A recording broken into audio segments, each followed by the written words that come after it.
ole zanina chuanin ramhoi lam thon tu bok karon chiar lianga ramhoi liam kon ti ani don ni ramhoi liam kon ziak tu pjs chair tu pjs zan rei to hle maya ka then pa ron leng chuan engemaw hlo ruk anei awangin min thlaro ti thu chu voi nga lai soya doi tiru tak chung chuan thla chu karem ti ta enge a hlo ber la chu a soi thei si lo arui buai lungpo min a chung te a hlo wang ani ngei ka ring ber kan kho chu kholian ani lova in po a in hlalhlom hle ani varanda le kot kaya balv chit kan lein ti mu lova kong chu zan lama chuna thim em mai thin ani ani thla tur chong ka chho pui ve ta a kanin pia deuh loka chuan kon oma chu kon sira chuan ke kalna kong te tak te in atan tlang boka zo zen lo ani awangin abel hran lem lo bok chu kon pia loka chuan ka then pa te in chu oma kon kan kalpel che chuan no pang pahnih em phur hi kan to ka pen som vela hla atang chuan an thil soi thom chuan in nepa man mo mel ze thian ron kal phei zela a thim deuh hleka wangin an mel kan mu chiang lo ke chuna zana no pang le ngal em nen han chhuat chu kalo ti neu newa ka thian pa mel chu ka han ena ka phone lai chon ka han chuna no pang pahnih laka ta chu amit alo la son thei da reng lo mai hi nia amak timit meng le a hlo na mit meng chu ka hlau ve zo vek chung mai cheno pang pahnih te chuan min ron nei zela zana engwanga em phunge an ni zo tuma ka an zo lai chuan min local pel fel der to mai nunglam kan hoya kona tak mai chuan an han ding le ria anin bemel mela thutle man soi zo chuan kona tanga kong te tak te ya chuan pakhat ading lama pakhat a vei lama pengin anin kal san ta deya eng tak tiang mo kong a thim te reng nen lai tan keng si lova eng tin nge mo kong an mu thei ni ka then pa hne na chuan vakala khoya kal tur nge an ni zo ka du ta ani chuan halo rem ti lo na samai ramhoi an ni nge ringa alo hlau em mai ni zantira tanga a hlau em chan chu a soi ta ni zana ka holam pon he thetilai tui khur ka wa hian tui khur lam chu ko ka no pang pakhatin le khabu lo chiar mela enge a chiar ka hrelo ka va pan na ya tu naw nge ani hriat ka du awangin ma se ka thleng don trep tia man mod zetin atlan phuta mu a hlo mel em mai le ngal chutia tlan lai chuan a phezok zoka rang tak mai hian sotilai kong te tak te a son atlan liam de lo chu wangani min thlaro ka ti ni ka hlau lu tuk chu chak deuin kan in thleng ka tlan hota rengo talom a han ti khur hlep maya ka ngai to hian makat ti hle a no pang mak ta kan ni nge ram hoi zok chu kon pia tui khur bula chuan kan om renga bawro ka vo deuh suk bok ne anin lampana tum lai vel chuan kon lam chu kan han hoi phei le a tlangwal pakhat mai cher keng hi ron lang hlol mai ipte pui a aka a ipte a chuan thisen ni om takhi akai nun maya a mel tak chu a mai cher ken chu na hlia a mu chian thei hau si lo a mai cher ken chu dang lam takani a al phe hlupa a eng po mai al pa ngai angani lo a ipte a chuan engemani takhi awmani arin oma a khoya a chang le azuta kong le lampan chuan zoi muang hin a phaya a pen don che chuan a ipte chunga tang hian mi hring lu hi ron khai choka no pang lu ani ni chena no pang mai chena pang kan mu kha ni nge rin om chu no pang lu ken chu rang takin a ipte a chuan a thun le a peng bo le ta avarap thak chu tiang thil chu ka pen no lama kala mungai lova rap om taka van ni chiang em vakal nai chu soilo tui khurbula tangpo chuan kan om na chu ala nai ma ni menran mu ve thei pheisela chuan kan lu ala vai nge yang chume zan chuan thin phu dep chungin ka thian pa te na chuan ka riak ta daya hole ngam chi ani lo ani ka thian pa le na kan thil ton chu achung te hne na kan soi chuan min oi sak chu soi lo roi buai lu tuk thil musual mai kan lo ni nia om ve tho ma se kan hu ngei box sia arok taka mang ana lo mem mai chu kai ni pani ti thei chuna ni zing kho lo var chuan zana kan thil mu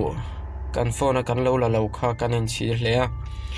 kan soina apianga a video nei na kan mu zel chuan an oi ve ngei rin omani chun kho enga chuan kon chu hlo chi zia zang ani lo aven em awangin le kong zau lai takani awangin no pang ho tol chaina berani bok to manan lau lawang chu kon lai taka chuan ka thian pa ne chuan kan vadinga ram hoi thalak rem dan tu le zana lo thlen huna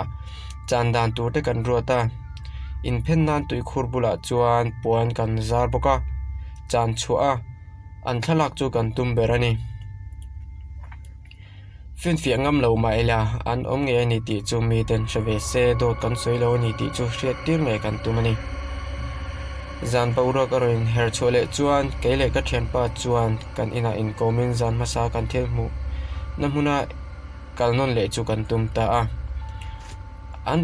anron lang le ani chuan video lo lak po kan tum mani zan lai dar som pakhat le achan ve vela chuan tui khurbula kan thil siama chuan kan thut to a borok chu are hleya khuang bai le khaucher samri chau chu thom om chunan ni mai thli chu ron thole vuk zela zan masalama mi kan mu hun vel omaron thlen po chon kon chu ala re rui renga kan hak de ren rona anon lan vat ring chungin kan thin po chu aphu dep renga ma se zandar khat vela po chon engma reng anon lang thei ta lo thom ri va po om ta reng lo mai ho kan rota zan masalama kan thil mu po kha kan mit vaya kan pu thu ta rengata zandanga po kon bula chon kan thil mu kha kan mu le hlo takin tia kan han ngai chan chang po in kan mu le thei to reng lo mai kan han ngai to chenga khami zan le azan masalama kan thil mu hun te kha kan han chu ta calendar ne na tangkop pin kan han en mila kan thil mu hun lai vel kha thamang lai lo nia thamang zana anon in lar thina ni nge ya kan rina wangin thamang hun chu kan ngak le chinta a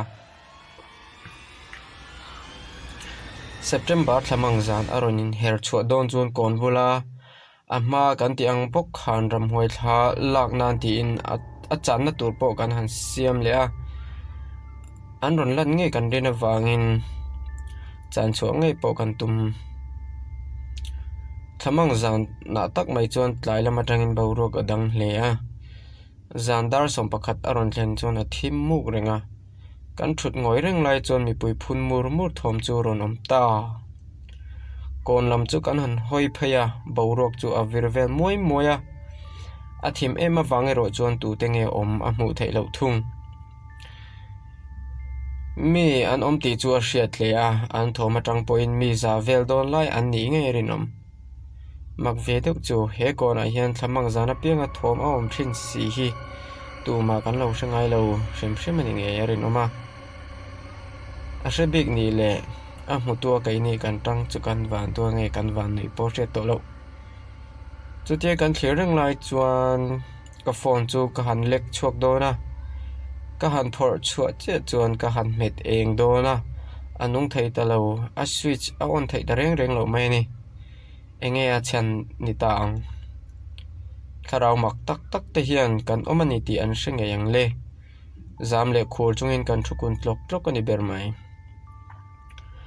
hun rei lo te hnuah chuan kon chu a eng pup mai a kan han hoi pei le chuan mai cher hi an lo kenga an keng al puat mai ni an mel mu thei ani lova borok chevelang mai hian an phone hlura chung chau chu kan hmu thei om chun ani an zinga pakhat chu ring tak mai hian aw lung lunga an kalna tur lam ni om tak chu a han koka an ho dura ram lam chu an pan thlatol hlama a to ber kal no pang chuan kan lamaron hoya ka thian pa chuan khu man zana ka hmu le khabu lo chiar tu khani khu han tia a mel chu kan han en chianga nar po nei lo mit om ang hmu tur po nei lo ka po nei chong lo a plane vekani top mai chu no pang chuan ka po nei lawin kan pem don kan ron lang to lawang ti pa chuan a tre thata ruai a ole kha zong ka dileri mero se che sai lok tu du kanaya ngai ka channel a hianin ka story ka thon thu zia te bak chu ka ron share don lova ni thon thu noi zat thak tak ron share ani dona ke ma zia thawni wangin hey love story te ani lem lo join ka thon thu ron share tur tam zo khi chu humor writing antia thon thu apo anui zat thak tlema a share tu te ti hlim thei tu rang chi thon thu kha tam zo ka ni ti ka ron sai ma sa du ni ngai thak dan min lo thiam sak ero chu ka phut ve ani chuanin thu hi kala share thiam em lawa tuna ka share pon bahla neu ka ya han he a kat don han ka tur ka ga don tu chu wangin ma ka son kina ma ka la son ve